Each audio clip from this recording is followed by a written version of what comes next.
Meu começo no Aikido foi quando eu tinha 5 anos de idade, né? Meus pais treinavam Aikido com o Arai Sensei. Até naquela foto que tá Nidai Midosho, a visita dele em, não lembro que época era isso, acho que 90. Meus pais estão naquela foto, né? De faixa branca e tal. E aí ficou aquela sensação no corpo, aquela lembrança daquele espaço, do que se fazia ali, uma sensação, né? Não tinha muita lembrança do que era. Anos depois, quando eu estava com 14 anos de idade, me veio uma coisa de querer fazer movimento, arte marcial. Meu pai já era karateca também, ele tinha um movimento disso dentro de casa, tinha uma referência assim. Aí eu lembrei, falei, mãe, a gente não fazia, falei uma vez, conversei com a minha mãe, a gente não fazia uma arte marcial, uma coisa, né, que tinha no tatame, assim, o que era aquilo? Ela, Aikido, meu filho, né? É com Arai Sensei. Você quer conhecer? Você quer voltar lá, né? Você lembra? Eu falei, não, agora eu quero saber o que era aquilo. Eu tenho uma impressão boa daquele ambiente, né? Eu quero voltar lá e fazer aquilo. Acho que era criança, assim, adolescente, não podia ir à noite, né? Aí a gente combinou de fazer de manhã. E aí a gente fazia um treino 7 horas da manhã, só eu e a Arai Sensei praticamente, assim. E eu fiquei alguns anos, minha base, eu tive esse luxo, né? Essa dádiva de ter só eu e ele, assim. Aí, sei lá, tinha uma base edificada numa situação bem legal, assim, né? Que é raro, às vezes, né? Você ter esse tipo de contato. E a partir dali, tô até hoje. Teve uns afastamentos, né? Por conta de faculdade, por conta de, enfim, do que a vida traz pra gente, que afasta a gente, né? Então, sempre que deu, fisicamente para poder estar presente, eu estive. E lá se vão 24 anos, né? E ali a gente treinava bastante. Era nos fundos da casa dele. Então tinha essa coisa de dojo antigo, assim, sobre ser tradicional, era muito parecido aqui com os altares, com as escrituras. Era muito gostoso, assim. Muito familiar, era muito gostoso. Era um ambiente familiar mesmo. Arai Sensei, ele é um segundo pai pra mim, né? Ele foi assim, ele é uma referência engraçada. Eu tenho alguns conflitos com meu pai e é como se eu tivesse colocado nele, né, algumas coisas e tive referências mesmo, né? Meu pai, infelizmente, ele não pôde, não soube. Às vezes, né, a pessoa dá o que ela tem e a gente tem que tentar emanar amor de volta. Enfim, Arai Sensei preenchia algumas lacunas assim que eu sentia falta numa referência paterna, né? E ele tinha esse perfil de acolher, né? Ele é um mestre, ele é um mestre, assim, eu entendo ele como um mestre completo, porque ele te acolhe em todos os aspectos de da relação entre um mestre e um discípulo, assim. Então ele foi referência para muita coisa. Eu treinava muito tempo com ele lá e eu lembro que assim, a gente fazia o treino e depois ele sempre fazia acupuntura na gente. Porque ele dizia que ele precisava praticar. Ele já aplicava há muito tempo, mas ele tinha umas metas que eu não sei se você tinha colocado para ele, de que tem que fazer 10 mil aplicações. Aí eu lembro quando ele cumpriu as 10 mil aplicações, ele foi falar para você, eu fiz as 10 mil aplicações. Ele falou, não é 10 mil, é 100 mil. E aí, enquanto isso, a gente ficava ouvindo uma rádio, que era a Rádio Mundial, né, que tinha algumas coisas que falava sobre esoterismo, e tinha a ver muito com a pesquisa que a gente faz, né, que a RSC sempre colocou pra gente sobre o Ki, sobre a respiração, né, sobre as conexões com o divino, com a terra, com a natureza. Então ele me deu muito material para estudar, além do Aikido, assim, né, que é Aikido também, né, na minha visão. Então era muito mágico, era muito mágico. Ele falava assim, eu gostava muito da coisa do Ki, aquela coisa de criança também, né, ligada com mangá, com desenho japonês, que tem aquela coisa dos poderes e tal. Então, num primeiro momento, adolescente, eu tinha essa coisa. Ah, tem aqui isso também um pouco, né? Como é que funciona? Aí ele falava bem pra mim assim, você quer entender mais sobre isso? Ó, você tem que crer pra ver. Porque vai demorar, você não vai ver nada no começo, vai tentar, você vai fazer, você não vai sentir nada, você não vai ver nada. Se você não acreditar, para depois ver, se você quiser ver para depois acreditar, você não vai encontrar nada. E aí eu fiquei com aquilo na cabeça. Aí eu ficava fazendo repetição, ficava fazendo, até que de repente você, olha, que interessante. Nossa, eu tenho uma coisa aqui, né? Aí, depois de tempo, você descobre que não, que é a sua mente que está criando essa sensação, não tem nada. Porque quando você vai fazer com alguma pessoa que não treina com você, é um vazio, a pessoa não sente. Aí você fala, ué. Aí você continua fazendo. Aí vem uma outra sensação. Você fala, nossa, negócio estranho, o que é isso? Aí você fica exercitando aquilo, repetindo aquilo, aquela sensação. Aí de repente você vai treinar com uma pessoa que nunca treinou com você.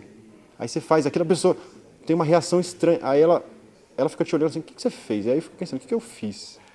Sabe? Aí é o comecinho da pesquisa mesmo da coisa acontecendo, né? A respiração e o que permeando os movimentos e a prática. tem alguns estágios, assim. E a Araya Sensei me ajudou a galgar esses estágios ali, né, pegando na minha mão em cada passo, assim. Então eu tive esse privilégio. É muito interessante, uma tradição oral, né? Porque ele explica, e aí tem essa coisa de, como nas tradições orais também, né? Quando é físico, você precisa tocar, você precisa sentir no seu corpo. E aí eu tinha isso, que eu falo que é um privilégio, porque eu tinha essa referência Arai Sensei, né? Que estava bebendo direto de uma fonte de uma outra grande referência que era Ono Sensei. Que tinha bebido uma outra grande referência que era Kawai Sensei. Então, eu senti assim, hoje eu vejo, nossa, o privilégio que eu tinha, porque são poucas pessoas no mundo que têm esse privilégio de ter essa corrente tão forte, esses elos tão fortes, tá tão próximo de elos tão fortes, né? São os elos da corrente, Arai Sensei, Ono Sensei, Kawai Sensei. Fora do Aikido Brasil, minha produtora ela atende muitas demandas de trabalhos de corpo, teatro e dança. E a gente sabe, né, quem trabalha com teatro, com dança, quando precisa fazer um registro audiovisual, é muito importante que quem faça esse registro tenha uma base e entenda como funciona o movimento, como funciona o corpo e aquele código em específico. Um dos diferenciais que a gente tem é porque a gente é praticante, a gente tem uma busca pelo estudo da fotografia e a potência que tem você iluminar uma cena bem e você registrar ela da forma adequada, dando conta do que aquele movimento tem para mostrar, né? Porque dependendo dos recortes que você faz daquele movimento, você omite algumas partes que são fundamentais. E aí como é que você sabe, se você não conhece aquele código, que você precisa experienciar isso no corpo para poder enxergar no corpo do outro e saber registrar isso direito. E aí o Ricardo e eu, nós temos essa experiência. Tanto a gente tem esse estudo sobre fotografia e como construir uma imagem que passe a mensagem e que seja clara para o telespectador, né? É um estudo da teoria da imagem, um estudo da semiótica e como as pessoas interagem com a imagem. A gente se inteira disso, a gente gosta muito sobre disso. E a gente entende de movimento, a gente gosta de movimento, né? A gente pratica movimento. Então, junto essas duas coisas, a gente consegue, eu acho que a gente consegue sim mostrar isso da forma adequada, não é nem melhor ou pior. Eu entrei nessa carreira, comecei a entrar nessa carreira de produtor audiovisual, comprei minha primeira câmera quando eu tinha 24 anos, há 14 anos atrás. Eu lembro que as primeiras referências audiovisuais que eu tinha do Aikido eram as fitas cassetes das apresentações anuais que tinham no Rumo Dojo. Mas era isso, uma imagem de baixa resolução numa fita cassete, pouca informação ali audiovisual para você enxergar. Como a prática da gente ela necessita o toque, necessita para a gente entender um pouco mais. Quando isso não existe, a comunicação é audiovisual, a gente precisa, eu acho que, de mais material. Então eu tinha essa necessidade de entender um pouco mais. Por exemplo, esses mestres que estão longe, eles fazem algumas coisas, né, alguns movimentos em outros padrões, e eu queria entender um pouco mais. Então, se eles falassem sobre, talvez me desse mais referências para eu tentar entender um pouco mais e pesquisar isso. Em paralelo isso, Ricardo Miyajima Sensei, que tem junto comigo o canal, ele fazia o registro fotográfico já, né? Já tinha um trabalho extenso também, assim como eu, desde sempre. Né? Ele também é fotógrafo, que eu admirava muito já. E aí, um belo dia, a gente conversando, nós somos colegas de treino, a gente se juntou e teve a ideia de montar um canal, né? Bom, existe uma dinâmica dentro da produção dos vídeos do Aikido Brasil. Geralmente, quem decide as pautas, quem cria as pautas é o Ricardo Miyajima e eu, né? Somos os idealizadores do canal. A partir daí, começa um trabalho de pré-produção que o Ricardo Miyajima faz, de montar as pautas, de roteirizar tudo que a gente conversou no brainstorm ali da ideia. Então, a gente pensa nesses caminhos, nessas pautas, nessas histórias, nessas narrativas. A gente conversa com isso, ele passa para mim. E aí, minha função como diretor de fotografia do canal é transformar isso em imagem, né? E fazer a tradução daquelas ideias todas em imagem, mas sempre tem uma temática, a fim de tentar mostrar para as pessoas o que permeia tudo isso, né? O que não está visível, né? Tentar explicar. Existem narrativas possíveis dentro daquilo, né? Que a gente entende que sejam interessantes e que contribuam para a história e o crescimento do Aikido, principalmente no Brasil, né?